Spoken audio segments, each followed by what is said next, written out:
कि जब से तोहरा से नहिया लागल, ओ जब से तोहरा से नहिया लागल, कि नींद हमरो अखिया के भागल, ओ नींद हमरो अखिया के भागल।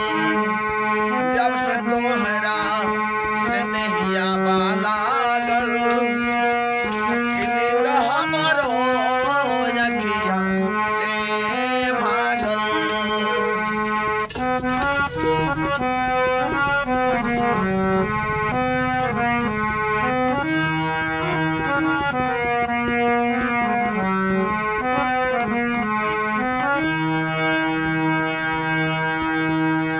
और तोहरा दर्शन के अखिया तरसेला,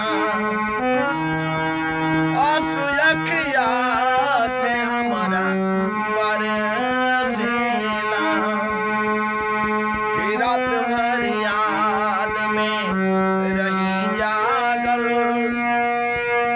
नींद हमरो अखिया के भागल, ओ नींद हमरो अखिया से भागल।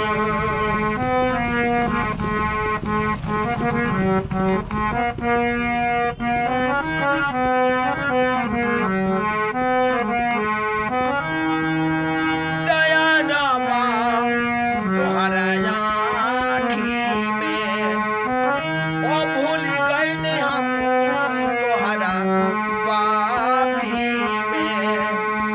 रात दिन असरा में रही ताकत, ओ रात दिन असरा में रही ताकत, कि नींद हमरो अखिया से भागल, ओ नींद हमरो अखिया से भागल।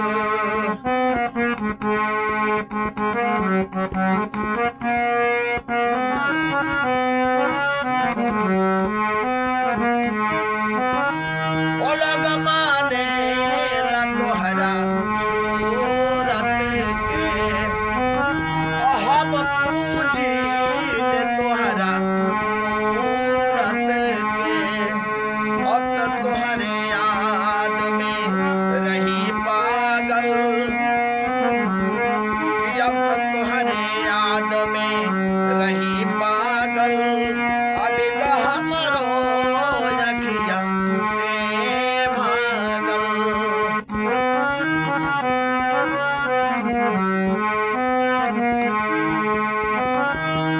हमके भूला दिहनी ए भोला,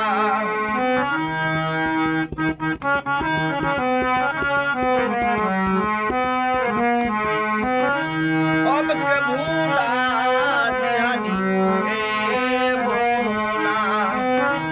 कहिया ले जाई विधि हमरे टोला,